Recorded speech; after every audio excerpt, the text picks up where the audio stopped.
ஆண்டவராயிருக்கிற இயேசு கிறிஸ்துவின் இளையப்பெற்ற நாமத்தினாலே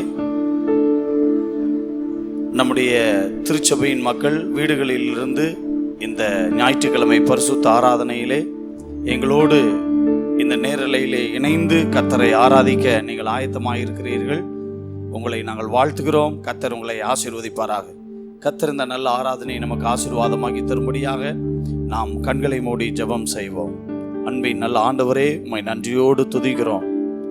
இதுவரைக்கும் நீர் எங்களுக்கு தந்த சுகத்திற்காக, பலத்திற்காக, ஆரோக்கியங்களுக்காக உமக்கு நன்றி செலுத்துகிறோம். நீர் நல்ல தேவன், உயர்ந்த தேவன், சிறந்த தேவன். நீர் எங்களுக்காக யாவற்றையும் செய்து முடித்திருக்கிற நல்ல கர்த்தராய் இருக்கிறீர். அதற்காக ஸ்தோத்திரம். இந்த ஆசீர்வதிக்கப்பட்டதான இந்த நல்ல காலை பொழுதிலே உம்முடைய பிள்ளைகளாயிருக்கிற நாங்கள் எல்லாரும் ஆயத்தமாகி உம்முடைய சமூகத்திலே கூடி வந்திருக்கிறோம்.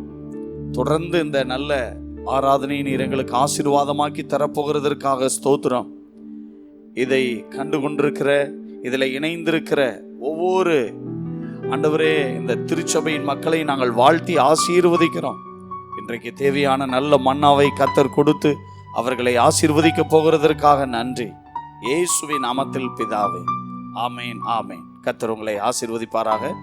இப்பொழுது சில பாடல்களை சகோதரர் ஆபிரகாம் அவர்கள் பாடுவார்கள். அவங்களோடு இணைந்து நீங்களும் பாடுங்கள். கர்த்தர் உங்களை ஆசீர்வதிப்பாராக. May God bless you.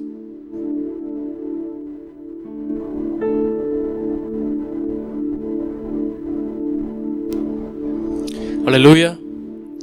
எங்களோடு இந்த நேரலையில் இணைந்திருக்கிற சபை மக்கள் அனைவருக்கும் இயேசு கிறிஸ்து நாமத்தினாலே அன்பான வாழ்த்துக்கள்.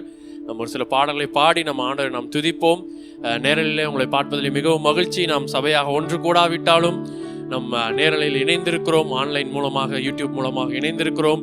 நம் கர்த்தரை சேர்ந்து ஆராதிப்போம். தேவனை துதித்திடுவோம். சபையில் தேவன் எழுந்தருள ஒரு மனதோடு அவர் நாமத்தை துதிகள் செலுத்தி போற்றிடுவோம் என்ற பாடலை நாம் பாடி அவரை நாம் உயர்த்துவோம், அவரை நாம் ஆராதிப்போம்.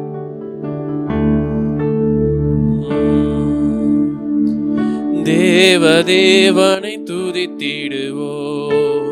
சபையில் தேவன் எழுந்தருள ஒரு மனதோடு அவர் நாமத்தை துதிகள் செலுத்தி போற்றிடுவோம். ஒரு மனதோடு அவர் நாமத்தை துதிகள் செலுத்தி போற்றிடுவோம். அல்லேலூயா தேவனுக்கே, அல்லேலூயா கர்த்தருக்கே, அல்லேலூயா பரிசுத்தர்க்கே, அல்லேலூயா ராஜனுக்கே. எங்கள் காலடி வலுவிடாமல் எங்கள் நடைகளை ஸ்திரப்படுத்தும் கண்மணி போல காத்தருளும். கிருபையால் நிதம் வழி நடத்தும் கண்மணி போல காத்தருளும். கிருபையால் நிதம் வழி நடத்தும்.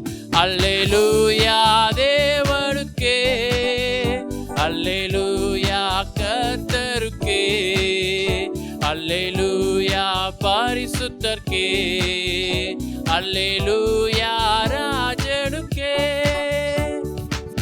ஜீவனுள்ள நாட்களெல்லாம் நன்மை கிருபை தொடர்ந்திடவே வேத வசனம் கீழ்ப்படிவோம். தேவசாயலாய் மாறிடுவோம். வேத வசனம் கீழ்ப்படிவோம். தேவசாயலாய் மாறிடுவோம். அல்லேலூயா தேவனுக்கே, அல்லேலூயா கர்த்தருக்கே, அல்லேலூயா பரிசுத்தர்க்கே, அல்லேலூயா ராஜனுக்கே, அல்லேலூயா ராஜனுக்கே. தேவனை துதித்திடுவோம். சபையில் தேவன் எழுந்தருள ஒரு மனதோடு அவர் நாமத்தை துதிகள் செலுத்தி போற்றிடுவோம். ஒரு மனதோடு அவர் நாமத்தை துதிகள் செலுத்தி போற்றிடுவோம். அல்லேலூயா. இந்த ஆன்லைன் மூலமாக பார்த்து கொண்டிருக்கிற அனைவரும் நாம் சேர்ந்து நம்ம ஆண்டவரை நாம் உயர்த்துவோம், அவரை நாம் ஆராதிப்போம். இன்னொரு பாடலை நாம் பாடுகிறோம். இரத்த கோட்டைக்குள்ளே நான் நுழைந்து விட்டேன், இனி எதுவும் அணுகாது, எந்த தீங்கும் என்னை தீண்டாது. இப்போது இருக்கிற இந்த கொரோனா வைரஸ் மோசமான சூழ்நிலையிலும் நம்ம ஆண்டவருடைய இரத்த கோட்டைக்குள் இருக்கிறோம். அவருடைய இரத்தத்தினால் நாம் மீட்கப்பட்டிருக்கிறோம். நேசரின் ரத்தம் என் மேலே நெருங்காது, சாத்தான் பாசமாய் சிலுவையில் பலியானார், பாவத்தை வென்று விட்டார் என்று இந்த பாடல் சொல்லுகிறது.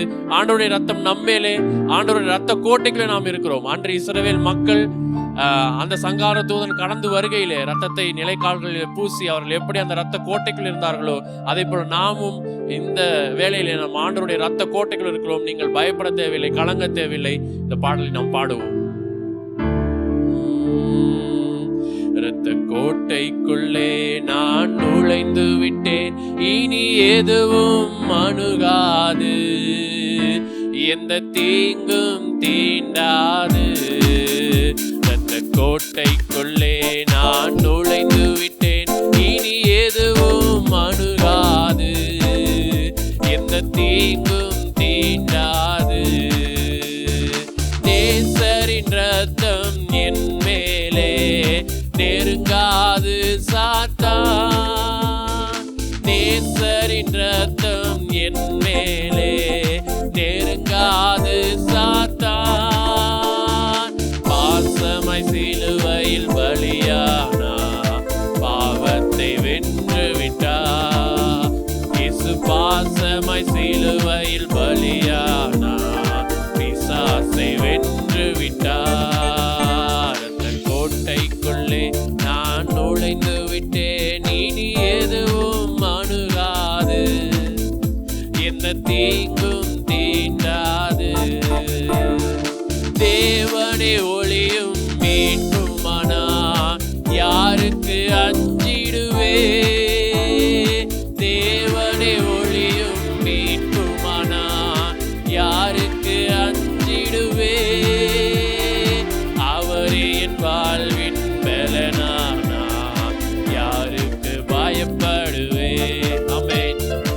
அவரே என் வாழ்வின் பலனானா, யாருக்கு பயப்படுவே? இரத்த கோட்டைக்குள்ளே நான் நுழைந்து விட்டேன், இனி எதுவும் அணுகாது, எந்த தீங்கும் தீண்டாது.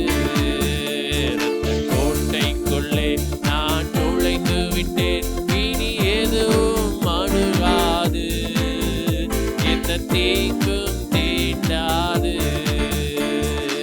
இம்மட்டும் உதவின எபினேசரே, இனியும் காத்திடுவார். இம்மட்டும் உதவின எபினேசரே, இனியும் காத்திடுவார். உலகிலே இருக்கும் அவனை விட என் தேவன் பெரியவரே. இந்த உலகிலே இருக்கும் அவனை விட என் தேவன் பெரியவரே. இரத்த கோட்டைக்குள்ளே நான் நுழைந்து விட்டேன், இனி எதுவும் அணுகாது, எந்த தீங்கும் தீண்டாது. இரத்த கோட்டைக்குள்ளே நான் இனி எதுவும் அணுகாது, எந்த தீங்கும் தீண்டாது.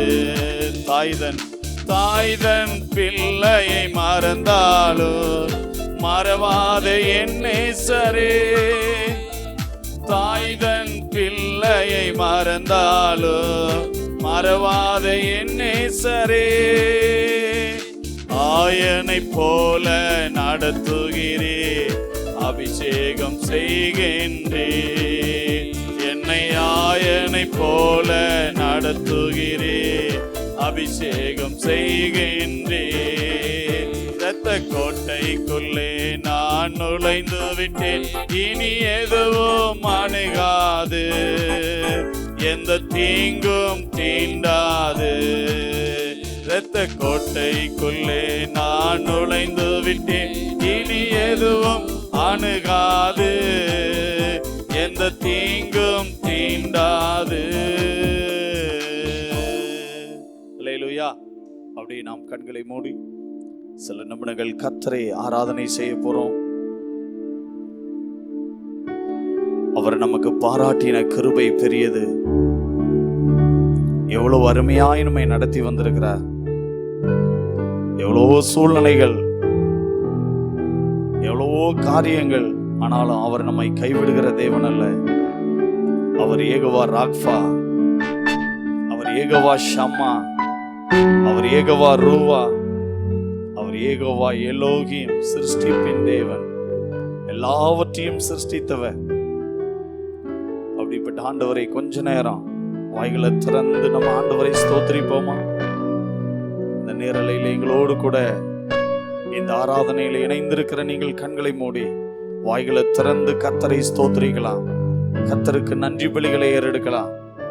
எல்லாரும் வாய்களை திறந்து, பிதாவே உம்மை ஸ்தோத்திரிக்கிறோம், எஜமானனே உம்மை ஸ்தோத்திரிக்கிறோம், சர்வ வல்லமையுள்ளவரே உம்மை ஸ்தோத்திரிக்கிறோம், போதுமானவரே உம்மை ஸ்தோத்திரிக்கிறோம், சுகம் தருகிறவரே உம்மை ஸ்தோத்திரிக்கிறோம், பலப்படுத்துகிறவரே உம்மை ஸ்தோத்திரிக்கிறோம், ஆயிரங்களில் சிறந்தவரே உம்மை ஸ்தோத்திரிக்கிறோம், வெண்மையும் சிவப்புமானவரே உம்மை ஸ்தோத்திரிக்கிறோம், சர்வ சிருஷ்டிக்கும் எஜமானனே உம்மை ஸ்தோத்திரிக்கிறோம், ஸ்தோத்திரிக்கிறோம், ஸ்தோத்திரிக்கிறோம். உம்முடைய பாதுகாப்பிற்காக நன்றி சொல்லுகிறோம். நீர் எங்களை ரட்சித்ததற்காக நன்றி சொல்லுகிறோம். நீர் எங்களை ஆசீர்வதித்திருக்கிறதற்காக நன்றி சொல்லுகிறோம். உம்முடைய மகா பெரிய மீட்பிற்காக நன்றி சொல்லுகிறோம். உம்முடைய விலையேற பெற்ற இரத்தத்தை எங்களுக்காக சிந்தி எங்களை மீட்டெடுத்ததற்காக நன்றி சொல்லுகிறோம். ஆண்டவரே, நன்றி சொல்லுகிறோம்.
ஏகோவா எலோகிம், சிருஷ்டிப்பின் தேவனே, வார்த்தையால் உம் வார்த்தையால் உருவாக்கினே. ஏகோவா பரிசுத்த உன்னதர் நீரே, உம்மை போல் வேறு தேவனில்லை. ஏகோவா ஷாலோம், உம் சமாதானம் தந்தீர் என் உள்ளத்தினில். ஏகோவா ஷாலோம், உம் சமாதானம் தந்தீர் என் உள்ளத்தினில். நீர் மாத்திரம் போதும், நீர் மாத்திரம் போதும், நீர் மாத்திரம் போதும் எனக்கு. சொல்லலாமா எல்லாரும்? நீர் மாத்திரம், நீர் மாத்திரம் போதும், நீர் மாத்திரம் போதும், நீர் மாத்திரம் போதும் எனக்கு. அவர் சகலத்தையும் செய்ய வல்லமையுடையவர். அவர் சிருஷ்டிப்பின் தேவன். அவர் மரணத்தை ஜெயமாய் விழுங்கினவர். இந்த ஆராதனையில் எங்களோடு இணைந்து ஆராதித்துக் கொண்டிருக்கிற உங்கள் வாழ்க்கையிலே எந்த பெரிய காரியமாயிருந்தாலும், எந்த ஒரு சூழ்நிலைகளாயிருந்தாலும் அவராலே மாற்ற முடியும். ஏனென்றால் அவர் சர்வ வல்லமையுடையவர். அவர் ஏகோவா ஏலோகியம், சிருஷ்டிப்பின் தேவன். எல்லாவற்றையும் தம்முடைய வார்த்தையினாலே உருவாக்கினவர். இன்றைக்கும் உங்களோடு கூட இருக்கிறார். உங்களுடைய கவலைகள், உங்களுடைய துன்பங்கள், உங்களுக்கு ஏற்பட்டிருக்கிற எல்லா நெருக்கங்கள், சூழ்நிலைகள் எல்லாவற்றையும் மாற்றி போட அவர் போதுமானவராய் இருக்கிறார். அந்த ஆண்டவரை பார்த்து 2 கைகளை உயர்த்தி சொல்லுங்க, ஆண்டவரே, இப்படிப்பட்ட சூழ்நிலையில நீங்க மாத்திரம் எனக்கு போதும் ஆண்டவரே. ஒருவேளை நீங்க எந்த விதமான கஷ்டத்திலே, எந்த விதமான காரியங்களிலே அகப்பட்டிருந்தாலும், அல்லது ஒரு சூழ்நிலையில சிக்கப்பட்டிருந்தாலும் அவைகளை மாற்றி உங்களுக்குள்ளே ஒரு சமாதானத்தை தர அவர் போதுமானவராயிருக்கிறார். அவர் ஏகோவா ஷாலோம். 2 கைகளை உயர்த்தி சொல்லுங்களேன், என் உள்ளத்துல உங்க சமாதானம். வேதம் சொல்லுகிறது, என் கற்பனைகளை கவனித்தாயானால் நலமாயிருக்கும், அப்பொழுது அவருடைய சமாதானம் ஒரு நதியை போல வருமா.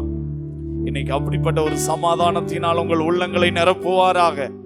இருக்கிற சஞ்சலங்களை எல்லாம் ஆண்டவர் நீக்கி போடுவாராக.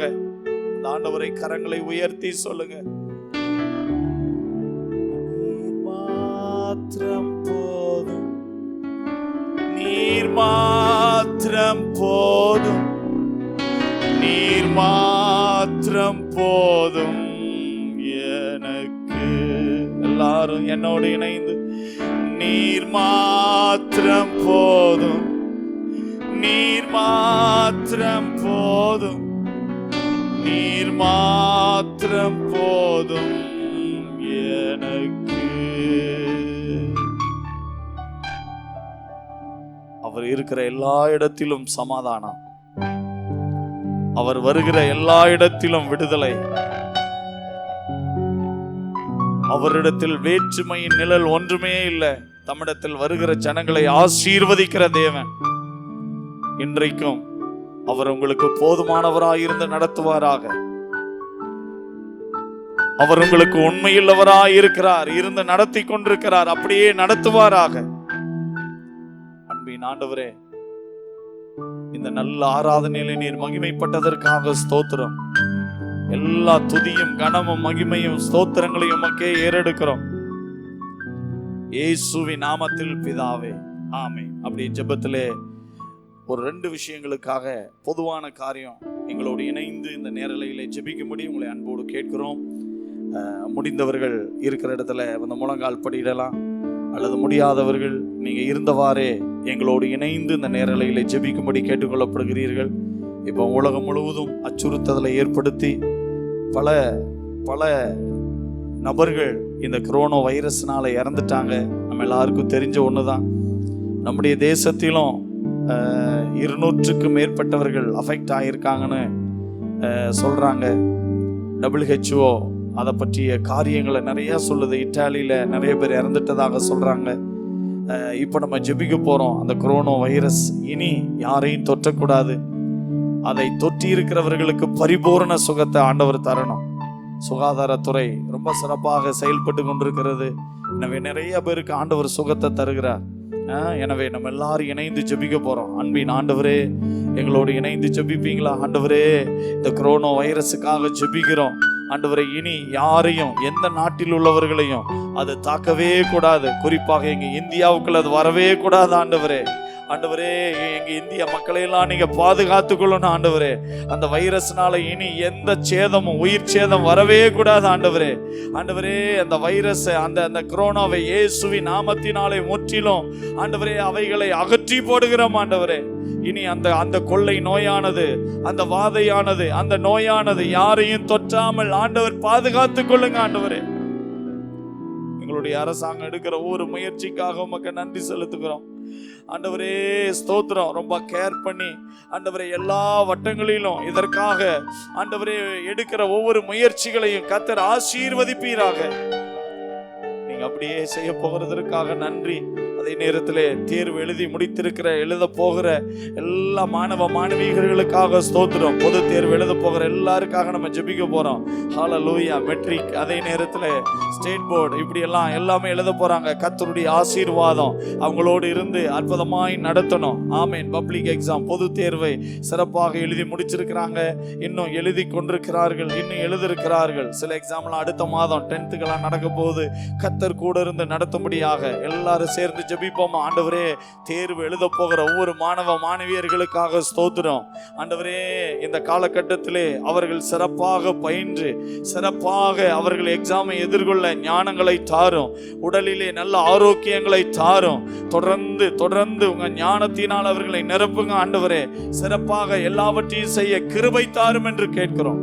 அப்படி எங்கள் ஆண்டவர் செய்து விட்டதற்காக நன்றி. தாழ்த்தி ஒப்பு கொடுக்கிறோம் இயேசுவின் நாமத்தில் பிதாவே. ஆமேன், ஆமேன். கர்த்தர் நம்முடைய ஜெபத்தை கேட்டிருக்கிறார். அப்படியே நல்ல பதிலை தரப்போகிறார். நல்லா இருக்கிற இடத்துல கரங்களை தட்டி எல்லாரும் கர்த்தருக்கு நன்றி சொல்லுவோம். ஆமேன், ஆமேன். இப்பொழுது சபையினுடைய ஓரிரு காரியங்களை வேகமாக உங்களுக்கு சொல்லிவிட்டு கர்த்தருடைய வார்த்தைகளை நம்ம தொடர்ந்து தியானம் பண்ண போகிறோம். இப்போ இந்த மார்ச் 31 வரைக்கும் நம்முடைய திருச்சபையில் இருக்கிற எல்லா இடைப்பட்ட நாட்கள் இருக்கிற எல்லா நிகழ்ச்சிகளையும் எல்லா ஆராதனைகளையும் நம்ம ரத்து செய்திருக்கிறோம். ஏன்னா இன்றைக்கு இந்த கொரோனா வைரஸினுடைய அச்சுறுத்தல் பரவுதல் அதிகமாக இருக்கிறதுனால அந்த காரியங்களை நம்முடைய அரசு, மத்திய அரசும் மாநில அரசும் அப்படிப்பட்ட காரியங்களை சொல்லியிருக்கிறாங்க. அதை நம்ம ஃபாலோ பண்ணிகிட்டு இருக்கிறோம். தொடர்ந்து நம்முடைய திருச்சபை மக்கள் இதற்கு நீங்கள் ஒத்துழைப்பு தாருங்கள். இது உங்களுக்கு ஒரு புதிய எக்ஸ்பீரியன்ஸாக இருக்கிறது. அதை ஆண்டவர் உங்களுக்கு சிறப்பாக மாற்றி தருவார்.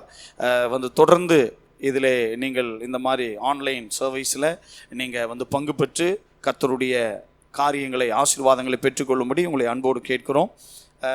இன்னொரு முக்கியமான ஒரு காரியம், மீண்டும் பழைய மாதிரி எல்லாமே செய்யப்படுவதற்கு சில நாட்கள் எடுக்கும். அப்பொழுது நாங்கள் நம்முடைய வாட்ஸ்அப் மூலமாக இந்த காரியங்களை உங்களுக்கு தெரியப்படுத்துவோம். அதை நீங்கள் அறிந்து கொண்டு நம்முடைய திருச்சபை மக்கள் இந்த காரியத்திலே நீங்கள் முழு ஒத்துழைப்பு தரும்படி அன்போடு கேட்டுக்கொள்ளப்படுகிறீர்கள். கர்த்தர் உங்களை நிறைவாய் ஆசீர்வதிப்பாராக. இப்போ நம்முடைய சர்வீஸில் ஆன்லைன் மூலமாக நீங்கள் காணிக்கைகளை படைக்கலாம். அப்படி படைக்க முடியாதவர்கள் உங்களுடைய காணிக்கைகளை நீங்கள் சேகரித்து வைத்து எப்பொழுது நீங்கள் சர்ச்சுக்கு வருவீங்களோ அப்பொழுது எல்லா விதமான காணிக்கைகளையும் நீங்கள் விரும்பினால் படைக்கலாம்.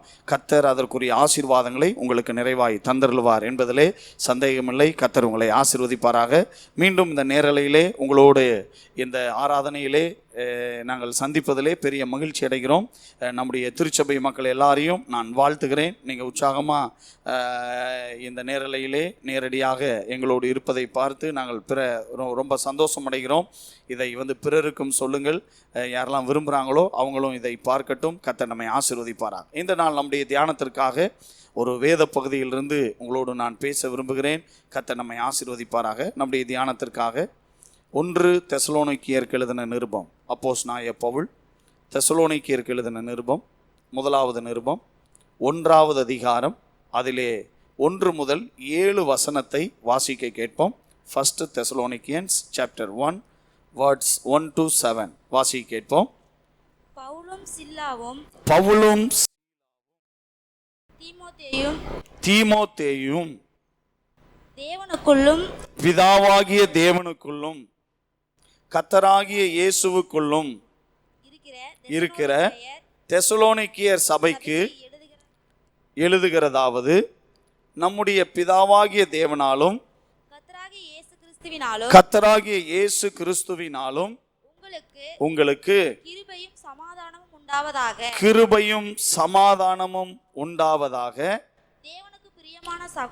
தேவனுக்கு பிரியமான சகோதரரே, உங்கள் விசுவாசத்தின் கிரியையையும் உங்கள் அன்பின் பிரயாசத்தையும் நம்முடைய கர்த்தராயிருக்கிற இயேசு கிறிஸ்துவின் மேலுள்ள உங்கள் நம்பிக்கையின் பொறுமையையும் நம்முடைய பிதாவாகிய தேவனுக்கு முன்பாக நாங்கள் இடைவிடாமல் நினைவு கூர்ந்து நீங்கள் தெரிந்து கொள்ளப்பட்டவர்கள் என்று நாங்கள் அறிந்து எங்கள் ஜெபங்களில் இடைவிடாமல் உங்களை குறித்து விண்ணப்பம் பண்ணி உங்கள் எல்லாருக்காகவும் எப்பொழுதும் தேவனை ஸ்தோத்தரிக்கிறோம். எங்கள் சுவிசேஷம் உங்களிடத்தில் வசனத்தோடே மாத்திரமல்ல வல்லமையோடும் பரிசுத்த ஆவியோடும் முழு நிச்சயத்தோடும் வந்தது. நாங்களும் உங்களுக்குள்ளே இருந்தபோது உங்கள் நிமித்தம் எப்படிப்பட்டவர்களாய் இருந்தோம் என்று அறிந்திருக்கிறீர்களே.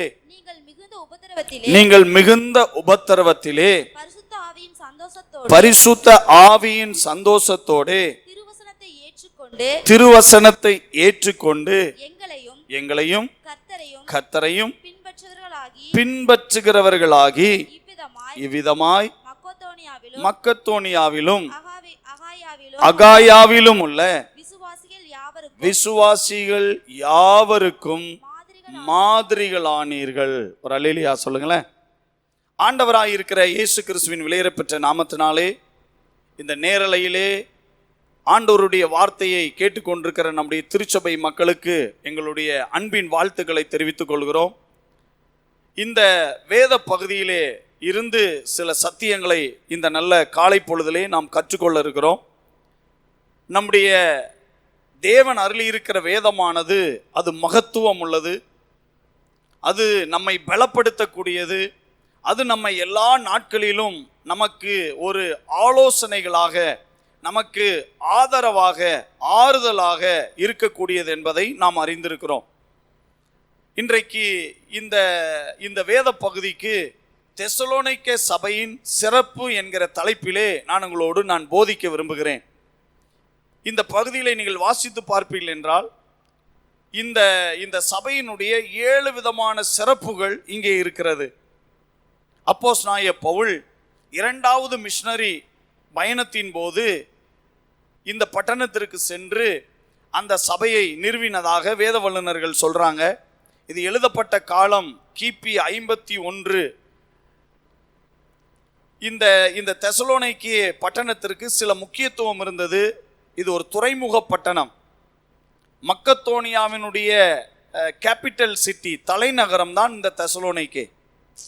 இந்த தெசலோனிக்கே சபையில் அல்லது தெசலோனிக்கே பட்டணத்தில் போய் பவுல் ஊழியம் செய்து கொண்டிருக்கிற காலத்திலே அங்கே எதிர்ப்புகள் வந்த பொழுது அவர் ஊழியத்தை முற்றிலும் நிறைவேற்ற முடியவில்லை. அவர் எதிர்ப்புகளினாலே வேறொரு பட்டணத்திற்கு போகிறார். அங்கே ஏறத்தாழ 2 லட்சத்திற்கு மேற்பட்ட ஜனங்கள் வசித்ததாக வரலாற்று குறிப்புகள் கூறுகின்றன. இப்படிப்பட்ட காலகட்டத்திலே ஷார்ட் பீரியட்ல உருவாக்கப்பட்ட இந்த சபை எப்படி இருக்குமோ என்கிற ஒரு மன ஐயத்திலே அல்லது ஒரு சங்கடத்திலே, நாங்கள் செய்த வேலை வீணாய் போயிற்றோ என்ற காரியத்தை அறியும்படிக்கும் சாத்தானாலே அல்லது 1 தெசலோனிக்கேயர் 3வது அதிகாரம் அதனுடைய 5வது வசனத்திலே சோதனைக்காரன் உங்களை சோதனைக்கு உட்படுத்தினதுண்டோ அப்படின்னு பார்ப்பதற்கு பவுலால் பொறுத்திருக்க முடியல. இவ்வளோ கஷ்டப்பட்டு நல்ல ஒரு ஊழியத்தை செஞ்சோம், நல்ல பலர் சுவிசேஷத்தை கேட்டாங்க, பலர் ஆண்டவரை ஏற்றுக்கொண்டு வாழ்ந்து கொண்டிருக்கிறார்கள். ஆனால் இன்னும் அவர்கள் முதிர்ச்சி பெறுவதற்கு முன்பதாகவே, இன்னும் அவர்களுக்கு உபதேசிப்பதற்கு முன்பதாகவே இப்படிப்பட்ட ஒரு சூழ்நிலை வந்துவிட்டதே அப்படிங்கிற ஒரு ஏக்கத்திலே தீமோத்தேயுவை அனுப்பி வைக்கிறார். கொரிந்துவிலே இருந்து தீமோத்தேயுவை இங்க அப்போஸ்தலனாகிய பவுல் எப்படின்னு சொல்லி பார்க்க அனுப்பி வைக்கிறார். 3வது அதிகாரத்திலே அதெல்லாம் இருக்கிறது. அப்படி அனுப்பி வைத்த பொழுது தீமோத்தேயு பார்க்கும் பொழுது அந்த சபையினிடத்தில் காணப்பட்ட சிறப்புகளை பற்றிய காரியங்களை அவர் அங்கே கண்டுபிடிக்கிறார். இதை போய் அந்த பவுலிடத்தில் அவர் ரிப்போர்ட் பண்ணின பொழுது இந்த கடிதங்கள் எழுதப்பட்டதாக வேத வல்லுநர்கள் சொல்றாங்க. இதெல்லாம் கேட்ட உடனே பவுலுடைய உள்ளம் நன்றியினால் நிரம்பிச்சான்.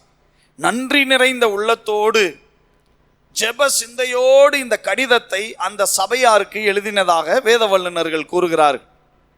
இப்போ என்னுடைய செய்திக்குள்ளே நான் வந்து விடுகிறேன். தெசலோனிக்கே சபையினுடைய சிறப்பு அப்படிங்கிற ஒரு தலைப்பிலே நம்ம சிந்திக்க போறோம். முதல் சிறப்பு என்னவென்றால் வசனம் 2வது வசனத்திலே இவனமாக இருக்கிறது. அந்த வசனத்தை வாசி கேட்போம். தேவனுக்கு பிரியமான சகோதரரே, உங்கள் விசுவாசத்தின் கிரியையையும். முதல் ஒரு சிறப்பு என்னவென்றால், அந்த தெசலோனிக்கே சபையிலே குழந்தை பருவத்தில் உள்ள அல்லது ஆரம்ப நிலையிலே ஏற்பட்ட அந்த விசுவாசத்தில் உள்ள அந்த ஜனங்களுக்குள்ளே, ரட்சிக்கப்பட்ட அந்த ஜனங்களுக்குள்ளே இருந்த முதல் சிறப்பு, விசுவாசத்தின் கிரியைகளிலே ஒரு சிறப்பு இருந்தது. கையை உயர்த்தி ஒரு அல்லேலூயா சொல்லுங்களேன். கிறிஸ்தவத்தின் ஆதாரமே விசுவாசம்தான், அடித்தளமே விசுவாசம்தான், மூலதனமே விசுவாசம்தான். விசுவாசம் இல்லாட்டி ஒண்ணுமே இல்லை. ஆனா அந்த விசுவாசத்தின் கிரியைகளிலே இந்த தெசலோனிக்கே சபையிலே சிறப்பு இருந்தது. 7 விதமான சிறப்பு. ஒன்று, விசுவாசத்தின் கிரியைகளிலே சிறப்பு இருந்ததாக அங்கே தீமோத்தேயு கண்டுபிடிக்கிறார். பவுல் சிந்தித்தது அல்லது யோசித்ததெல்லாம், நாம் ஊழியம் செய்ய வந்தோம், நம்மையே இங்க அவங்க ஏகப்பட்ட தொந்தரவு கொடுத்து எல்லாமே நம்மளை சென்ட் பண்ணி விட்டாங்க, அனுப்பி விட்டாங்க, இந்த ஜனங்கள்லாம் எப்படி இருப்பாங்களோ அப்படின்னு. ஆனா ஆண்டவருடைய கிருபையினாலே இந்த திருச்சபை மக்களுடைய முதல் சிறப்பு, என்றைக்கு விசுவாசத்தை ஆண்டவர் துவக்கி விட்டாரோ அந்த விசுவாசம் கிரியை செய்கிற அளவிலே அவர்களுடைய வாழ்க்கை காணப்பட்டது. அல்லேலூயா சொல்லுங்களேன். அது ஒரு பயங்கரமான ஒரு சிறப்பு. நாம் ரட்சிக்கப்பட்டு சில மாதங்கள் ஆயிருக்கலாம், சில வருடங்கள் ஆயிருக்கலாம், எத்தனையோ காலங்கள் கடந்திருக்கலாம், அது நோ ப்ராப்ளம். ஆனா இந்த தெசலோனிக்கே சபையை போல, சபை மக்களை போல விசுவாசத்தின் கிரியையிலே உங்களுக்கு சிறப்பு இருக்கிறதா அப்படிங்கிறத அந்த காலை பொழுதிலே சிந்திக்கணும். 2வது ஒரு சிறப்பு அடுத்ததாக சொல்றார். அதே வசனத்திலே திரும்பவும் அந்த 2வது வசனத்தை வாசி கேட்போம். தேவனுக்கு பிரியமான சகோதரரே, தேவனுக்கு பிரியமான சகோதரரே, உங்கள் விசுவாசத்தின் கிரியையையும் உங்கள் அன்பின் பிரயாசத்தையும். பாருங்க, நல்லா நிறுத்தி படிக்கிறீங்க, நன்றி. அந்த பகுதியில் பாருங்க என்ன இருக்கு? விசுவாசத்தின் கிரியையையும், அடுத்தது அன்பின் பிரயாசத்தையும். மூலதனமாகிய அடித்தளமாகிய விசுவாசத்தின் கிரியையிலே ஒரு சிறப்பு. 2வது எல்லாருக்கும் தேவைப்படுகிற ஒன்று. 1 கொரிந்தியர் 13 நம்ம எல்லாருக்கும் தெரியும், அன்பை பற்றி எழுதப்பட்ட ஒரு அதிகாரம். என்ன செஞ்சாலும், என்ன வரங்கள் இருந்தாலும், என்ன ஒரு ஆளா இருந்தாலும், அன்பு இல்லாவிட்டால் ஒன்றுமில்லை அப்படின்னு பவுல் அங்க சொல்லிட்டு கடைசியா சொல்றாரு, 3 நிலைத்திருக்கிறது: விசுவாசம், நம்பிக்கை, அன்பு. இவைகளில் எது பெரியதென்று சொல்லி முடிக்கிறார் என்றால் அன்பே பெரியது. நம்முடைய முழு வேதமும் ஆண்டவருடைய அன்பை வெளிப்படுத்துகிறது, தேவனுடைய மீட்பை வெளிப்படுத்துகிறது. அந்த மீட்பு அன்பின் வாயிலாக தான் உலகத்திற்கு வெளியானது. கிறிஸ்து நம்மேல் வைத்த அன்பினாலே தன்னையே ஜீவ பலியாக ஒப்பு கொடுத்தார். பிதா நம்மேல் வைத்த அன்பினாலே ஒரே பேரான குமாரனாகிய இயேசுவை இந்த உலகத்திற்கு தந்தார். இப்ப பாருங்க, இந்த சபையின் 2வது சிறப்பு என்னன்னா அன்பின் பிரயாசம். அப்போ அன்பின் பிரயாசத்துல ஒரு சிறப்பு இருந்தது. இன்னைக்கு நம்ம ஆண்டவர் மேல வச்சிருக்கிற அன்பிலே, நம்முடைய இருதயங்களில் ஊற்றப்பட்டிருக்கிற அன்பினாலே நாம் ஆண்டவருக்காக இந்த சமூகத்திலே எவ்வளோ பேர் கஷ்டப்பட்டுட்டு இருக்காங்க, எவ்வளோ பேர் வேதனைப்பட்டு இருக்காங்க, எவ்வளோ பேர் வாழ்க்கையில வாழ தெரியாம ரொம்ப சிரமத்தில் இருக்காங்க. இப்போ நமக்கு உண்மையா அன்பின் பிரயாசத்துல ஒரு சிறப்பு நமக்கு இருக்குன்னா, அன்பின் பிரயாசங்கிறது ஒன்று இருக்குன்னா, நம்முடைய ஆண்டவருக்கும் சரி, அவர் நமக்கு தந்திருக்கிற சுயரத்தத்தினால் மீட்டெடுத்து தந்திருக்கிற சபையிலும் சரி, நம்மை வாழ வைத்திருக்கிற சமூகத்திலும் சரி, அன்பினாலே ஒரு பிரயாசம் நமக்கு இருந்து கொண்டே இருக்கும். அல்லேலூயா சொல்லுங்களேன். இந்த சபைக்கு அந்த அன்பின் பிரயாசத்தை தீமோத்தேயுவை அனுப்பி பார்த்த பொழுது பவுல் இடைவிடாமல் அதற்காக ஆண்டவரிடத்தில் வேண்டுதல் செய்யவும் நன்றி சொல்லவும் ஆரம்பிச்சிட்டார். அப்படிதான் 3வது 4ஆம் வசனத்தில் இருக்கிறது. அப்போ முதல் விசுவாசத்தின் கிரியைகளில் சிறப்பு, 2வது அன்பின் பிரயாசத்தில் சிறப்பு. இன்றைக்கு நம்முடைய பிரயாசம் அவ்வளவு சிறப்பா இருக்கா தேவனுடைய பார்வையிலே? உங்களை வழி நடத்துகிற ஊழியக்காரர்களுடைய பார்வையிலே ஆண்டவர் மேல வச்சிருக்கிற அன்பின் நிமித்தமாக, இன்னொரு புறம் பரிசுத்த ஆவியானவருடைய அன்பு நம்முடைய இருதயங்களில் ஊற்றப்பட்டிருக்கிறபடியினாலே, ஆவியின் கனியாகிய அன்பு நமக்குள் இருக்கிறபடியினாலே அதனுடைய கிரியை சிறப்பாய் இருக்கிறதா அப்படிங்கிறத கொஞ்சம் யோசிக்கணும். 3வது தெசலோனிக்கே சபையினுடைய சிறப்பு இந்த பகுதியிலே இருக்கிறது. மீண்டும் அந்த 2வது வசனத்திலே இவனமாக இருக்கிறது. வாசி கேட்போம். தேவனுக்கு பிரியமான சகோதரரே, தேவனுக்கு பிரியமான சகோதரரே, உங்கள் விசுவாசத்தின் கிரியையையும் உங்கள் அன்பின் பிரயாசத்தையும் நம்முடைய கர்த்தராகிய இயேசு கிறிஸ்துவின் மேலுள்ள உங்கள் நம்பிக்கையின் பொறுமையையும், நல்லா கவனிக்கணும் இந்த வார்த்தையை, உங்கள் நம்பிக்கையின் பொறுமையையும் நம்முடைய பிதாவாகிய தேவனுக்கு முன்பாக நாங்கள் இடைவிடாமல் நினைவு கூர்ந்து. 3வது அந்த சபையினுடைய சிறப்பை அவர் கடிதத்தில் எழுதும் பொழுது எழுதுகிறார், நம்பிக்கையின் பொறுமையில சிறப்பு அப்படிங்கிறத எழுதுறார். நம்பிக்கையின் பொறுமை, நம்பிக்கையில் பொறுமை. நம்முடைய வேதத்திலே நம்பிக்கையை பற்றி நிறைய விஷயங்கள் இருக்கிறது.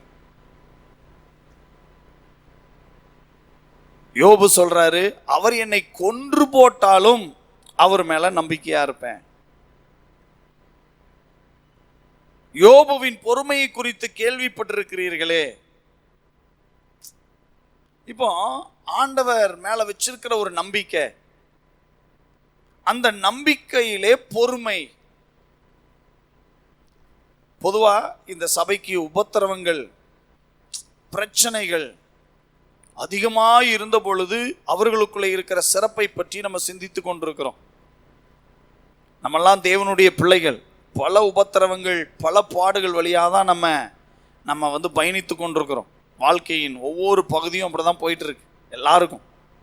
ஆனா இவைகளின் நடுவிலே உலகத்திலே உபத்திரவம் உண்டு, ஆனாலும் திடன் கொள்ளுங்கள், நான் உலகத்தை ஜெயித்தேன் என்று சொன்னவர் நம்மோடு இருக்கிறார். அல்லேலூயா. இப்போ அப்படிப்பட்ட ஒரு தெளிவுள்ள விசுவாசம் உள்ளவர்கள் என்ன செய்வார்கள் என்றால், இந்த நம்பிக்கையிலே அவங்க பொறுமையா இருப்பாங்க.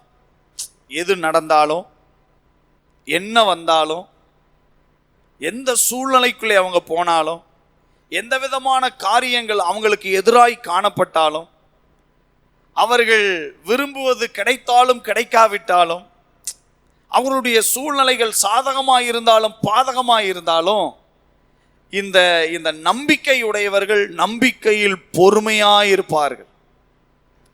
இன்றைக்கு தெசலோனிக்கே சபையினுடைய சிறப்பை பற்றி நான் உங்களுக்கு போதித்து கொண்டிருக்கிறேன். 1 விசுவாசத்தின் கிரியைகளிலே சிறப்பு, 2வது சொன்னேன் அன்பின் பிரயாசத்தில் சிறப்பு, 3வது சொல்லிக் கொண்டிருக்கிறேன் நம்பிக்கையின் பொறுமையிலே சிறப்பு.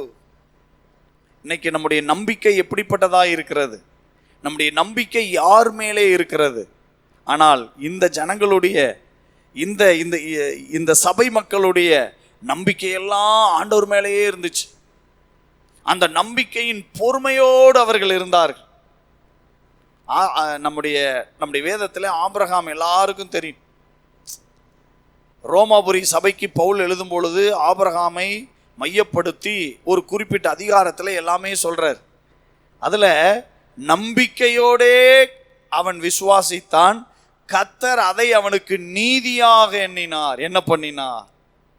நம்பிக்கையோடே. இந்த நம்பிக்கை அப்படிங்கிறது நமக்கு ரொம்ப முக்கியம். அப்போ 3வது இந்த தெசலோனிக்கே சபையினுடைய சிறப்பு நம்பிக்கையில் பொறுமை. இன்னைக்கு அப்படிப்பட்ட ஒரு நம்பிக்கை நமக்குள்ளே இருக்கிறதா? அந்த நம்பிக்கையில் பொறுமை இருக்கிறதா? நான்காவது, அந்த சபையினுடைய சிறப்பை பற்றி அப்போஸ்தலனாகிய பவுல் தன்னுடைய முதலாவது கடிதத்தில் எழுதும் பொழுது 6ஆம் வசனத்துக்கு அப்படியே நேராக வந்துருங்க. 6ஆம் வசனத்தை அப்படியே கொஞ்சம் படிங்களேன். அதில் பாருங்க எப்படி இருக்கு பாருங்க, ரொம்ப அற்புதமா இருக்கு. நீங்கள் மிகுந்த உபத்திரவத்திலே பரிசுத்த ஆவியின் சந்தோஷத்தோடு திருவசனத்தை ஏற்றுக்கொண்டு எங்களையும் கர்த்தரையும் பின்பற்றுகிறவர்களாகி 2வது வசனத்திலே 3 காரியங்களை சொல்கிறார். 6வது வசனத்திலே அடுத்த 3 காரியங்களை சொல்லுகிறார். முதல் 2வது வசனத்திலே அறிமுகத்தோடு ஆரம்ப காரியங்களை சொல்லுகிறார்.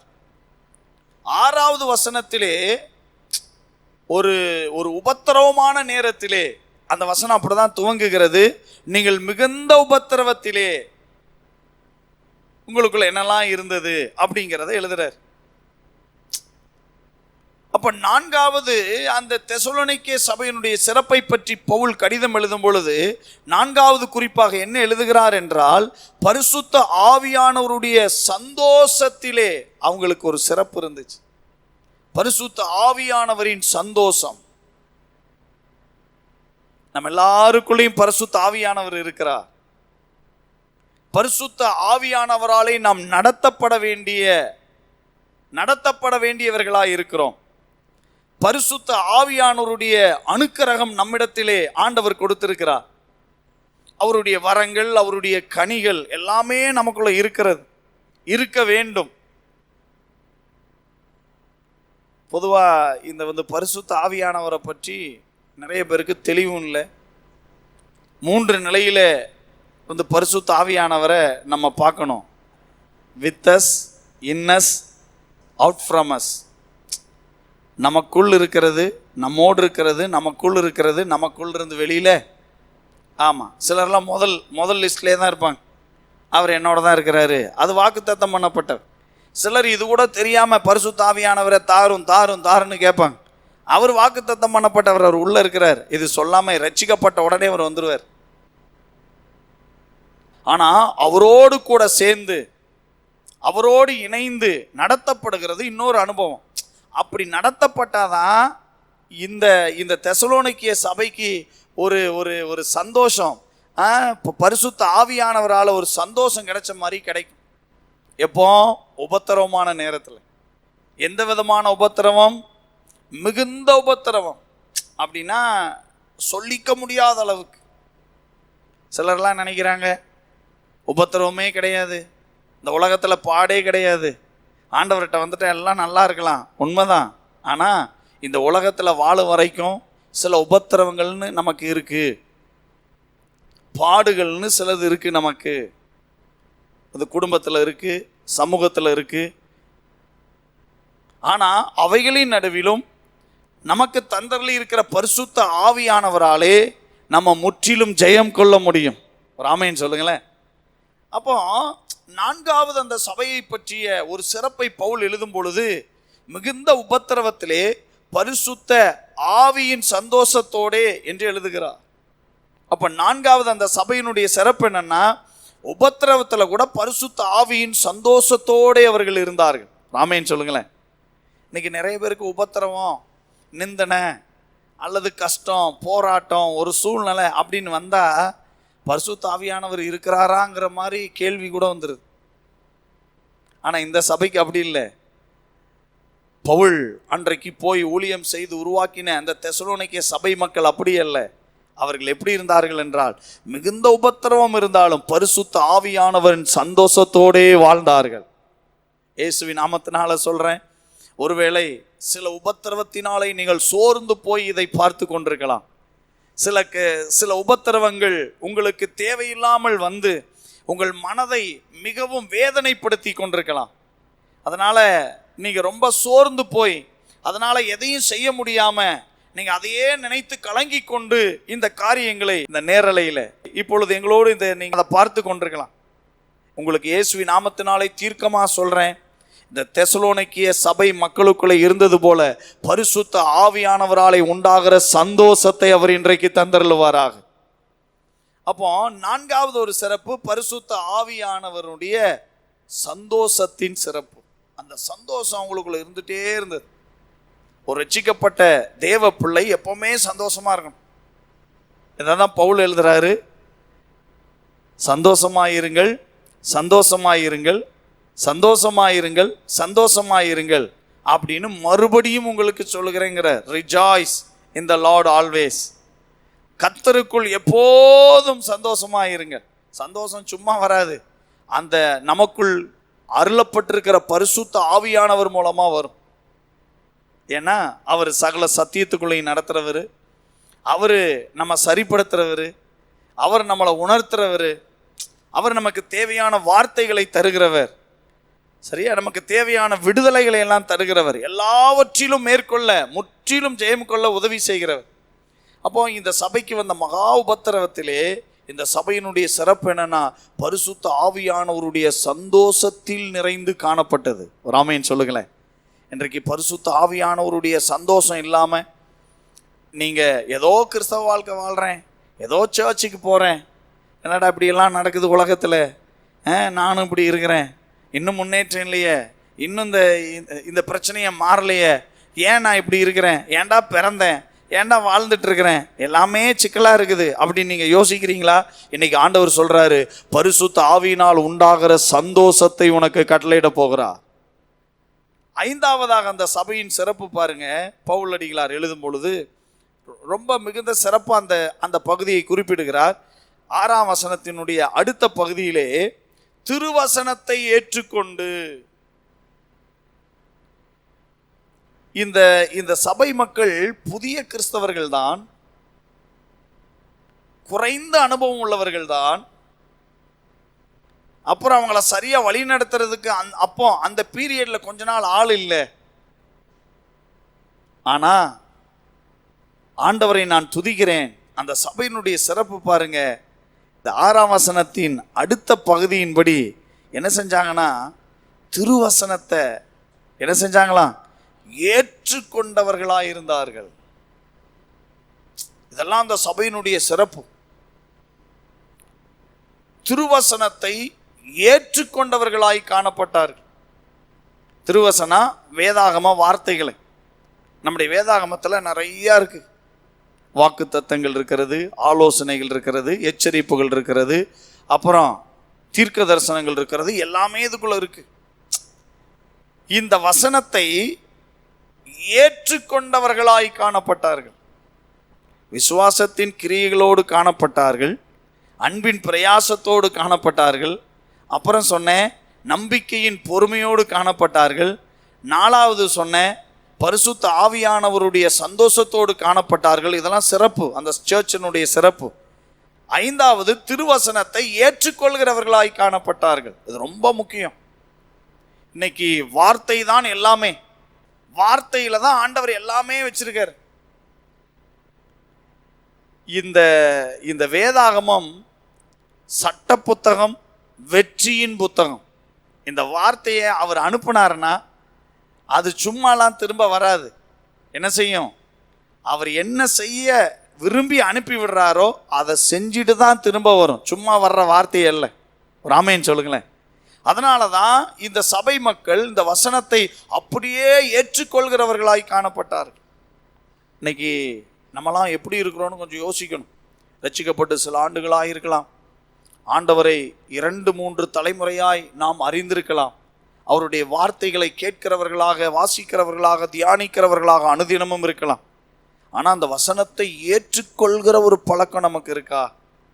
சபையில் வரும்போது, தேவ ஊழியர்கள் மூலம் கர்த்தருடைய வசனம் வெளிப்படும் பொழுது, உங்களுடைய தனிப்பட்ட தியானத்திலே அல்லது ஜெப நேரத்திலே வேதத்தை வாசிக்கும் பொழுது, அதை தியானிக்கும் பொழுது, அதை ஆராய்ச்சி செய்யும் பொழுது, அந்த திருவசனத்தை ஏற்றுக்கொண்டு வாழ்கிற ஒரு செயல்பாடு நமக்குள்ளே இருக்கிறதா? நான் உண்மையாக சொல்கிறேன், வேத வசனத்தை ஏற்றுக்கொள்கிற எந்த விசுவாசியாக இருந்தாலும் அவர்கள் பாக்கியவான்களாக இருப்பார்கள், அவர்கள் ஆசீர்வதிக்கப்பட்டவர்களாக இருப்பார்கள், அவங்க சந்ததி செழித்திருக்கும், சுகித்திருக்கும். ஏன்னா அவருடைய வேதத்தின் மகத்துவம் அவ்வளவு பெருசா இருக்கு. என் வேதத்தை மறந்தால் நான் அவர்களை மறந்து விடுவேன். சங்கீதம் 1 இருக்கு, யார் செய்வதெல்லாம் வாய்க்கும் என்றால் அவருடைய வேதத்திலே தியானமாயிருக்கிற மனுஷன், இரவும் பகலும் பிரியமாயிருந்து தியானமாயிருக்கிற மனுஷன் பாக்கியவான், அவன் செய்வது எல்லாம் வாய்க்கும். அதனாலதான் இந்த வேத வசனத்தை இவர்கள் ஏற்றுக்கொண்டார்கள். முழு வேதாகமத்தின் ஒரு செய்தி என்னன்னா, எப்பொழுதெல்லாம் தேவனுடைய பிள்ளைகள் அல்லது தேவனால் தெரிந்து கொள்ளப்பட்ட பிள்ளைகள், அழைக்கப்பட்ட பிள்ளைகள், அவர்களுக்கு தேவன் சொல்லிய வார்த்தையின்படி வாழ்ந்தார்களோ அவர்கள் எல்லாம் ஆசீர்வாதமா இருந்தாங்க. தாவீதை ராஜ்யபாரத்தில் ஏத்தும் போதே ஆண்டவர் சொல்லி தான் பண்றாரு, இப்படி எல்லாம் நடந்தால் இந்த சிங்காசனம் உன் சந்ததியை விட்டு என்றைக்கும். நியாயாதிபதி காலத்திலே, ராஜாக்களின் காலத்திலே, தீர்க்கர்களின் காலத்திலே, எல்லாருடைய காலத்திலும் ஆண்டவர் வார்த்தையை அனுப்புனார். வார்த்தையை யாரெல்லாம் ஏற்றுக்கொண்டார்களோ, யாரெல்லாம் ஏற்றுக்கொள்றாங்களோ அவங்கெல்லாம் நல்லா இருந்தாங்க. இப்ப தெசலோனிக்கே சபை மக்கள் கூட அதாவது கொடிய உபத்திரவத்திலே அல்லது மிகுந்த உபத்திரவத்திலே இவ்வளவு நல்லா இருந்திருக்கிறாங்க. பவுல் சந்தேகப்பட்டது அல்லது வேலை வீணாய் போயிற்றோ, சோதனைக்காரன் சோதனைக்குட்படுத்தினதுண்டோ அப்படின்னு இவர் டவுட் பண்ற அளவுக்கு ஒரு காரியத்தை யோசித்திருந்தாலும் இந்த வேத வசனத்தை ஏற்றுக்கொண்டதினாலே சோதனைக்காரன் கூட ஜெயிக்க முடியல. அல்லேலூயா. இயேசு கூட சோதனை வந்துச்சு, ஆனா அவரு எதுல ஜெயிச்சாராம்? ஆமா. அப்போ வசனத்தை ஏற்றுக்கொள்கிறவர்களாய் காணப்பட்டார்கள். இந்த செய்தியை கேட்டுக்கொண்டிருக்கிற நீங்களும் வசனத்தை ஏற்றுக்கொள்ளுங்கள், வசனத்தின்படி வாழுங்கள், வசனத்தை நம்புங்கள், வசனத்தை அறிக்கையிடுங்கள், வசனத்திற்கு முக்கியத்துவம் கொடுங்கள். ஏன்னா இது தேவன் அருளிய வார்த்தை, தேவனுடைய வார்த்தை. ஒரு ஆமேன் சொல்லுங்களேன். 6வதாக அதே வசனத்தின் கடைசியில சொல்றாரு, எங்களையும் கர்த்தரையும் பின்பற்றுகிறவர்களாகி. எல்லாம் சொல்லுங்க, பின்பற்றுகிறவர்களாகி. எல்லாம் நல்லா கவனிக்கணும். இப்போ 6வது அந்த தெசலோனிக்கே சபையினுடைய சிறப்பை பற்றி அப்படியே அவர் எழுதி கொண்டு வரும் பொழுது ரொம்ப சந்தோஷத்தோடு நன்றி நிறைந்த இருதயத்தோடு அவர் எழுதுறார். நீங்க கொஞ்சம் கற்பனை பண்ணி பாருங்களேன். நீங்க ஒருத்தருக்கு சுவிசேஷம் சொல்லி ஆண்டவரை ஏற்றுக்கொண்டு சில மாதங்களோ வருடங்களோ ஆகி அப்படியே வாழ்ந்துட்டு இருக்கிறாங்கன்னு வைங்களேன். அவங்களுக்குள்ள விசுவாசத்தின் கிரியை நல்லா இருந்துச்சுன்னா உங்களுக்கு எவ்வளவு சந்தோஷமா இருக்கும். அன்பின் பிரயாசம் ரொம்ப அதிகமா இருந்துச்சுன்னா எப்படி இருக்கும்? நம்பிக்கையிலே பொறுமை மிகுதியா இருந்துச்சுன்னா எப்படி இருக்கும்? வேத வசனத்தை ஏற்றுக்கொள்கிற ஒரு பழக்கம் அவங்களுக்கு இருக்குன்னா அவங்களுக்கு எப்படி இருக்கும்? இப்ப இதையெல்லாம் தாண்டி அவர் எழுதுறாரு, எங்களையும் கர்த்தரையும் பின்பற்றுகிறவர்களாகி. 6வதாக அந்த சபையின் சிறப்பு என்னன்னா, அவங்களுக்கு சுவிசேஷம் சொன்ன, அவர்களை சபைக்கு உட்படுத்தின அந்த ஊழியக்காரர்களையும் அவர்கள் அடையாளம் காட்டின கர்த்தராயிருக்கிற இயேசுவையும் அவர்கள் பின்பற்றுகிறவர்களாய் காணப்பட்டார்கள். அல்லேலூயா சொல்லுங்களேன். இது ரொம்ப முக்கியம். அதான் பழைய காலத்தில் ஒரு பாட்டு உண்டு, இயேசுவின் பின்னே போக துணிந்தேன், I have decided to follow Jesus. அற்புதமான பாட்டு. பின்னோக்கே நான், பின்னோக்கே நான். கிறிஸ்துவின் அடிச்சுவடுகளை பின்தொடர்ந்து வரும்படி கர்த்தர் நம்மை அழைத்திருக்கிறார். இத பேதுரு அப்போஸ்தலன் அருமையா எழுதுறார். இன்றைக்கு நம்ம எல்லாம் ரொம்ப கவனமா இருக்கணும். இந்த தெசலோனிக்கே சபை என்னுடைய சிறப்பை பற்றி நாம் சிந்தித்து கொண்டிருக்கிறோம். காரணம் என்னன்னா, இன்றைக்கு நம்ம பின்பற்றுகிறதெல்லாம் தப்பா சிலர்லாம் மாறிட்டாங்க. உபதேசத்தில் பின்பற்றுறதுல பிரச்சனை, சில செயல்களில் பின்பற்றுறதுல பிரச்சனை, நிறைய விஷயங்கள் இருக்கு. இப்போ வார்த்தையை ஏற்றுக்கொண்டவர்கள் சரியா பின்பற்றுவாங்க, வார்த்தையை ஏற்றுக்கொள்ளாதவர்கள் தப்பா பின்பற்றுவாங்க. இவங்க வார்த்தையை ஏற்றுக்கொண்டதுனாலே அவங்கள வழிநடத்தின ஊழியக்காரர்களையும் அவர்கள் அடையாளம் காட்டின கர்த்தராய் இருக்கிற இயேசு கிறிஸ்துவையும் அப்படியே பின்பற்றினார்கள். கையை உயர்த்தி அல்லேலூயா சொல்லுங்கள். அவங்களுக்கு நிறைய முறைமைகள் இருந்தது, யூத முறைமைகள் இருந்தது, நம்பிக்கைகள் இருந்தது, கொள்கைகள் இருந்தது, எல்லாமே இருந்துச்சு. அதெல்லாம் விட்டுட்டு அதெல்லாம் ஒழிச்சிட்டு ரட்சிக்கப்பட்ட உடனே இந்த சபை மக்கள் ஆண்டவரை பின்பற்றுகிறவர்களாய் மாறினார்கள். இன்னைக்கு நம்ம யாரை பின்பற்றி கொண்டிருக்கிறோம்? யாருடைய அடிச்சுவடுகளிலே நடந்து கொண்டிருக்கிறோம்? சிலர்லாம் கண்ணில் என்ன பார்க்குறாங்களோ அதில் போயிடுறது. சிலருக்கெல்லாம் மனசுல என்ன தோணுதோ அப்படி வாழ்றது. இன்றைக்கு அதுதான் அப்படியே ரொம்ப மேஜரா இருக்கு. இது சாலமோன் காலத்திலே ஆண்டவர் எழுதி வச்சிட்டாரு. மனுஷனுக்கு செம்மையாய் தோன்றுகிற வழி உண்டு, அதன் முடிவோ மரண வழிகள். தன் இஷ்டத்துக்கு விடப்பட்ட பிள்ளையோ அப்படின்னு சொல்லிட்டு தன் தாய்க்கு வெட்கத்தை உண்டு பண்ணுகிறான். இப்ப பின்பற்றுறதுல பிரச்சனை. இந்த உலகத்திலே நமக்கு ஒரு நல்ல மாதிரியை வைத்து போயிருக்கிறார் அப்படின்னா இயேசு கிறிஸ்து மட்டுமே. எல்லாத்துலயும் மாதிரி, வாழ்க்கையின் ஒவ்வொரு பகுதியிலும் மாதிரி, பேச்சில மாதிரி, நடக்கையில மாதிரி, சொல்லில் மாதிரி, எல்லாத்துலயும் முன்மாதிரி. அதனாலதான் இயேசு கிறிஸ்து போதனைகள்லாம் கோல்டன் ரூல், பொன் விதி வாங்கியிருக்கு. மத்தேயு சுவிசேஷத்தில் உள்ள மலைப்பிரசங்கத்தில் ஒரு வார்த்தை அவ்வளவு சிறப்பு வாய்ந்தது. இன்றைக்கு அப்படிப்பட்ட தெய்வத்தை நாம் பின்பற்றுகிறோமா?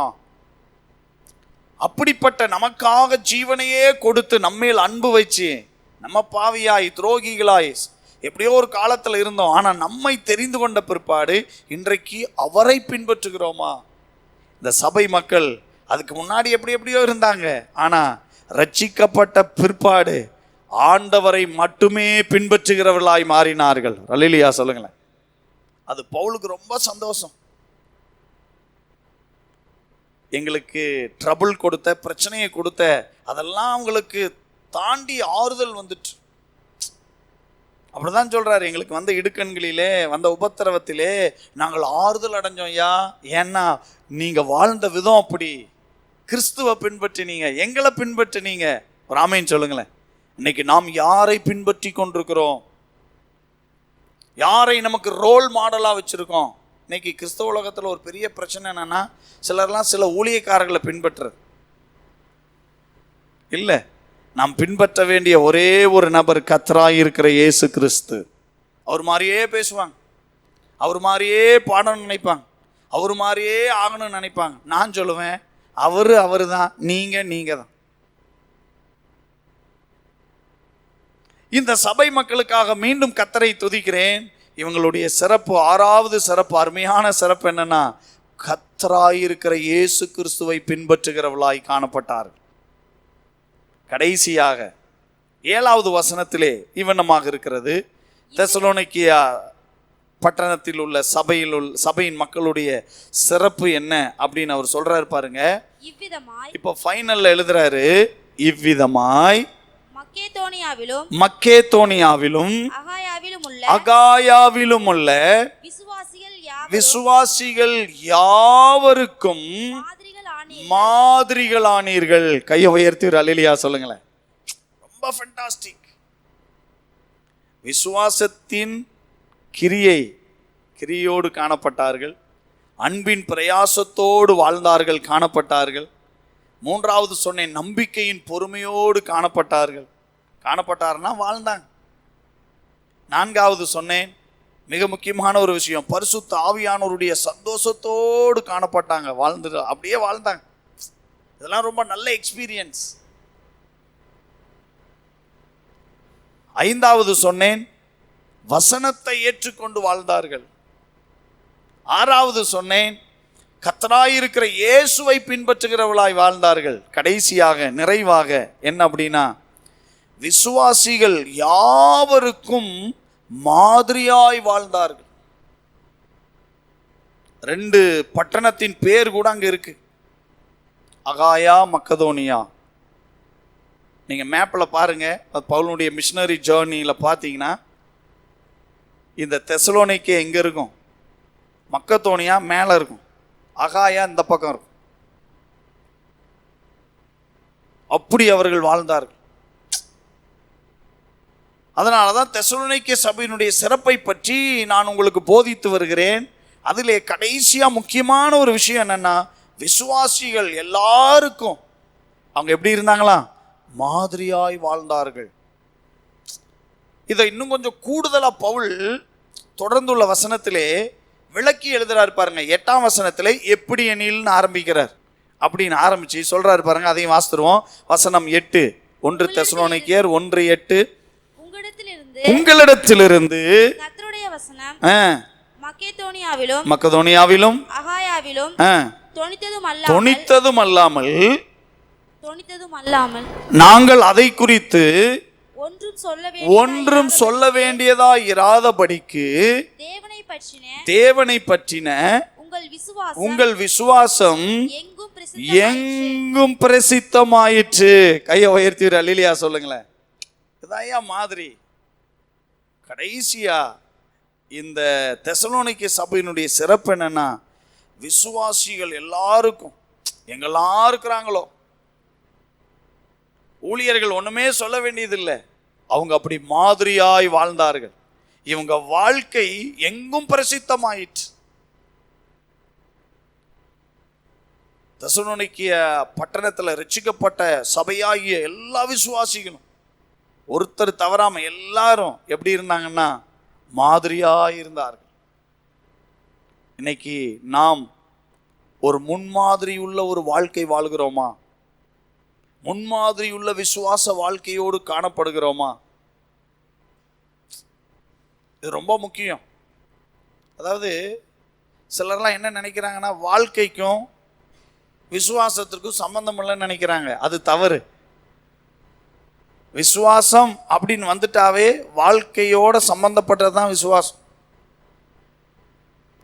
கிறிஸ்தவம் அப்படிங்கிற ஒரு விசுவாச வாழ்க்கைக்குள்ள வந்துட்டாவே நம்ம வாழ்க்கை அப்படியே மாறணும். இதை தான் பவுலே சொல்றாரு, ஒருவன் கிறிஸ்துவுக்குள் இருந்தால் புது சிருஷ்டியாய் இருக்கிறான், பழையவைகள் ஒளிந்து போயின, எல்லாம் புதிதாயின. இன்னொரு அப்போஸ்தலன் சொல்றாரு, முன்னே நீங்க தூரமா இருந்தீங்கப்பா, இப்போ சமீபம் ஆயிட்டீங்க, அதனால எல்லா காரியத்தை விட்டுட்டு நீங்க என்ன செஞ்சிருங்க. இதே பவுல் இன்னொரு நிருபத்துக்கு சொல்றாரு, இப்பொழுது சுத்தமானீர்களே. அப்படின்னா என்னது? நம்ம வாழ்க்கைக்கும் நம்முடைய கிறிஸ்தவத்தினுடைய ஒரு இதுக்கும் சம்பந்தம் இருக்கு. இன்னைக்கு நிறைய பேர் அதை புரிஞ்சிக்காததுனால தான் எப்படி எப்படியோ வாழ்றாங்க. என் வாழ்க்கையெல்லாம் நீ கண்டுக்கூடாதுப்பா, ஆண்டவர் என்னை பயன்படுத்துறாரா, எனக்கு இந்த திறமை இருக்கா, நான் இப்படி இருக்கேனே, போதும், தட்ஸ் ஆல், என்ன பார்க்காத. ஆனா இந்த சபை அப்படியே பாருங்க, எவ்வளோ சூப்பர் பாருங்க. எல்லாத்துக்கும் இவங்க தான் ரோல் மாடல். நீங்க சொல்லுங்க, நான் ரோல் மாடல். ஆண்டவர் அப்படிதான் நம்மளை வச்சிருக்காரு. முத்திரை மோதிரமாய் வைப்பேன், இஸ்ரவேலிலே அடையாளங்களாக அற்புதங்களாக இருப்பீங்க. ஏன் இதெல்லாம் ஆண்டவர் சொல்றாரு? இப்படிதான் நம்ம வாழ அழைக்கப்பட்டிருக்கிறோம். அப்போ இந்த தெசலோனிக்கே சபையினுடைய கடைசி சிறப்பு என்ன அப்படின்னா, யாவருக்கும், விசுவாச மக்கள் யாவருக்கும், பவுல் 7வது வசனத்திலே 2 பட்டணத்தை குறிப்பிட்டு எழுதுகிறார்.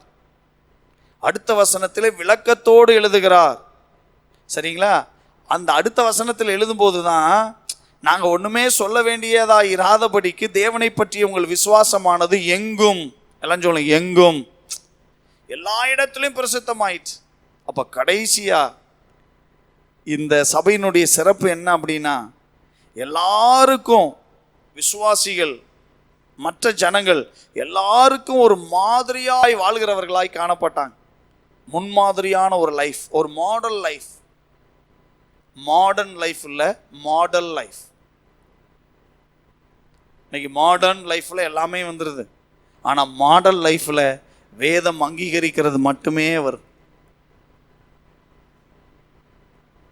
இன்னைக்கு நம்ம ஒரு மாடல் லைஃப் இந்த சமூகத்திற்கு முன்னாடி வாழ்ந்து காட்டுறோமா? நம்ம அங்கம் வகிக்கிற சபையில் அப்படி ஒரு மாடல் உள்ளவங்களா வாழ்கிறோமா? உங்கள் ஃபேமிலி ஒரு மாடலாக காட்டணும், ரோல் மாடலாக காட்டணும் மற்ற ஃபேமிலிக்கு. உங்கள் கிராமத்தில், உங்கள் பட்டணத்தில், உங்கள் அக்கம் பக்கத்தில் இருக்கிற அந்த ஜனங்கள் உங்கள் ஃபேமிலி லைஃப் வாழ்கிறத பார்த்து வாழ்ந்தா அவங்க மாதிரி வாழண்டா அப்படின்னு சொல்லணும். வாழ்ந்தான்னா உடனே காரு பங்களா அது இல்லை. வாழ்க்கை சரியாக இருந்தால் அதெல்லாம் தானாக வரும் பின்னாடி.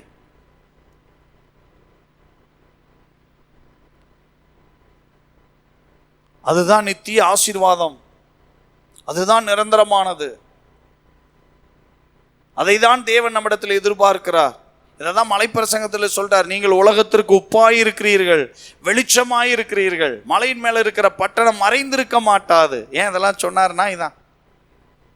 அப்போ கடைசியாக நிறைவாக இவங்க எல்லாருக்கும் எப்படி இருந்தாங்களாம்? மாதிரியாக இருந்தார்களாம். இந்த தெசலோனிக்கேய சபை மக்களைப் போல வாழ்வதற்கு இந்த காலை பொழுதிலே நாமும் ஒப்பு கொடுப்போம். அப்படிப்பட்ட வாழ்க்கை வாழ்ந்து கொண்டிருப்பீங்கன்னா, இன்னும் நான் வாழணும் ஆண்டவரே, இப்படி எல்லாம் காணப்படணும் அப்படின்னு நம்ம தேவனிடத்துல நம்ம கேட்போம். நிச்சயம் கர்த்தர் நம்மை ஆசீர்வதிப்பாராக. அப்படி இருக்கிற இடத்துல கண்களை மூடி எங்களோடு இணைந்து இந்த ஜெபத்திலே பங்கு பெறும்படி உங்களை அன்போடு கேட்கிறோம். ஆமாம், நிறைவாக அர்ப்பணித்து நம்ம ஜெபிக்கிற ஒரு நேரம். கர்த்தர் நல்ல வார்த்தைகளை நமக்கு தந்திருக்கிறார். நல்ல வசனங்களை இப்போ நம்ம கேட்டோம்.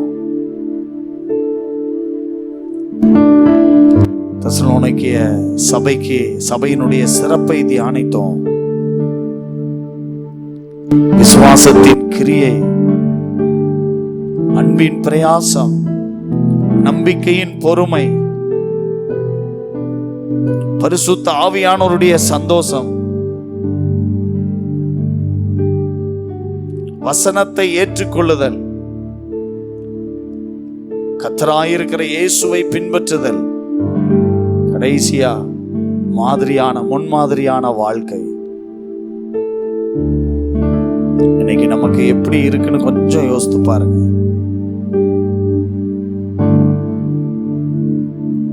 ஆண்டவர்கிட்ட சொல்லுங்க, ஆண்டவரே, இந்த தெசலோனிக்கேய சபைக்கு பவுல் எழுதின கடிதத்தில் எழுதப்பட்டிருக்கிறபடி என் வாழ்க்கையும் அதை விட சிறப்பா இருக்கணும் ஆண்டவரே. விசுவாசத்தின் கிரியை இன்னும் சிறப்பா இருக்கணும் ஆண்டவரே. அன்பின் பிரயாசம் இன்னும் சிறப்பா இருக்கணும் ஆண்டவரே. இன்னைக்கு நிறைய கிறிஸ்தவர்கள் போதும் அப்படின்னு நிறுத்திடுறாங்க. அப்படி நிறுத்தும் பொழுது அது குறைவுபட ஆரம்பிக்கிறது, ரிவர்ஸ்ல வர ஆரம்பிக்கிறது.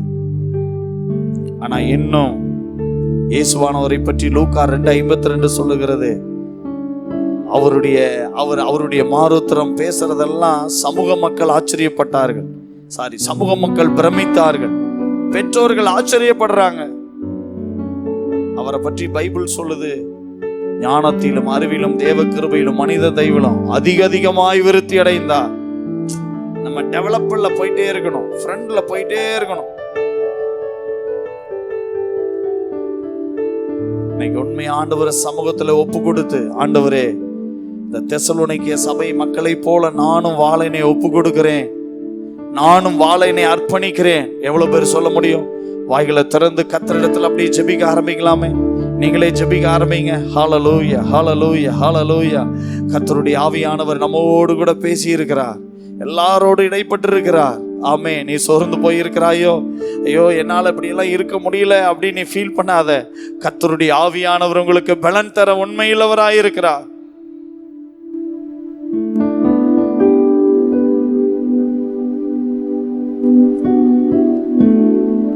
மகா உபத்திரவத்திலே அந்த சபை மக்களுக்கு இருந்த அந்த செயல்பாடுகளுக்காக கர்த்தரை ஸ்தோத்திரிப்போம்.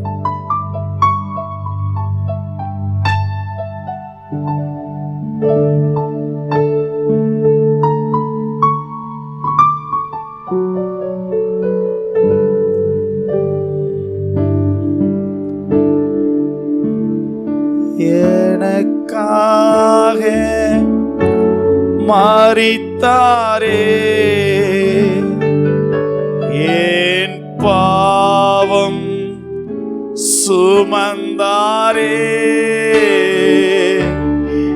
எனக்காக மரித்தாரே,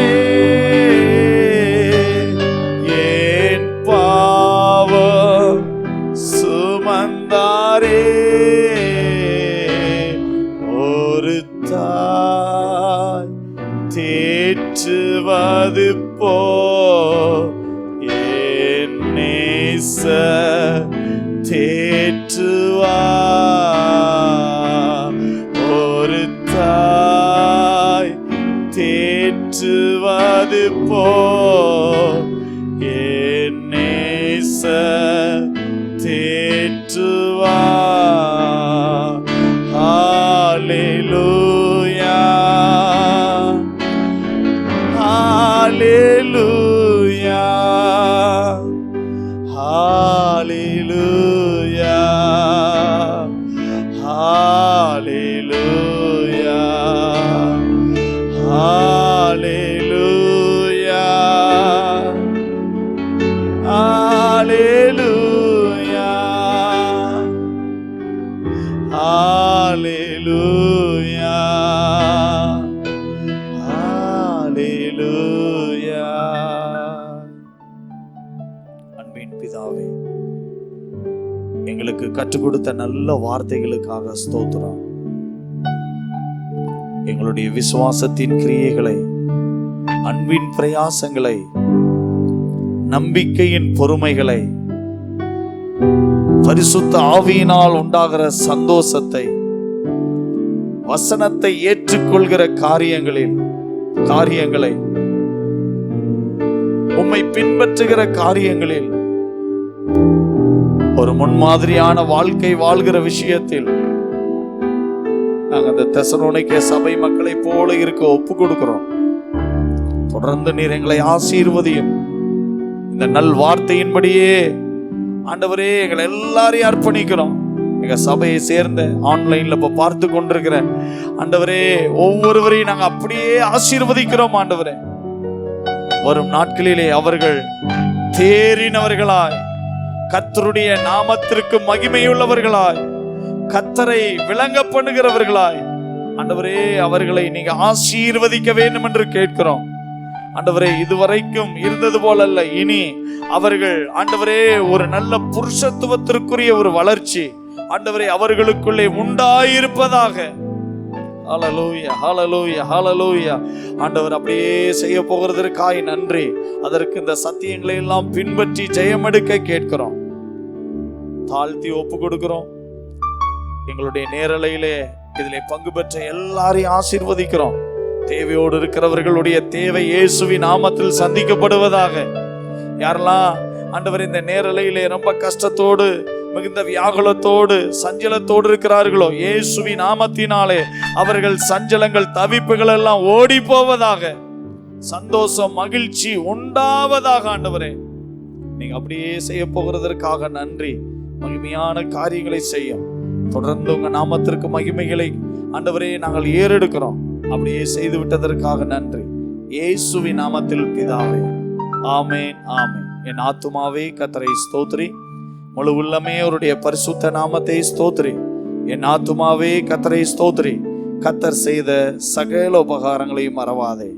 ஆமென். நமது ஆண்டவராய் இருக்கிற இயேசு கிறிஸ்துவின் கிருபையும், பிதாவாகிய தேவனுடைய அன்பும், பரிசுத்த ஆவியானுடைய அன்யோன்ய ஐக்கியமும், சந்தோஷமும், சமாதானமும் இந்த நல்ல ஆராதனையிலே பங்கு பெற்ற நம் அனைவரோடும் கர்த்தராய் இருக்கிற இயேசு கிறிஸ்துவின் வருகை பரியந்தமும் என்றும் என்றும் சதா காலங்களிலும் அவருடைய கிருபை தங்கி தாபரித்திருப்பதாக. ஆமேன் ஆமேன்.